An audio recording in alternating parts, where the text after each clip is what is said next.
The situation is starting to improve quite considerably.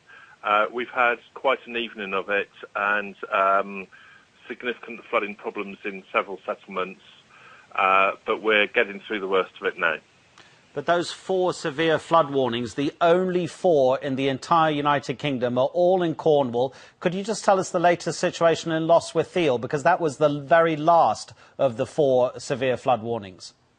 Yes, fortunately, the coincidence of high tide and the maximum river flow didn't reach a level where the river came out of the bank. So the Lostwithiel situation is now improving and stabilising quite quickly with no risk to properties. And what about the latest on the rest centres? We'd heard, could you confirm it, that in fact they've all been stood down because people have returned to their homes? Yes, we've stood down all of the rest centres. We would only do that once all residents have left.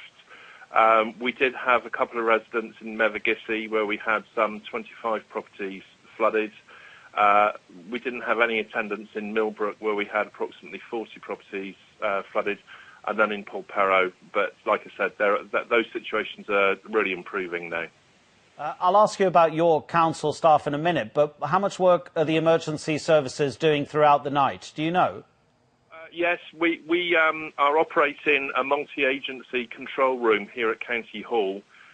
We've got fire control here, we've got the Environment Agency and police all working very closely with Cornwall Council, so we get good integrated working.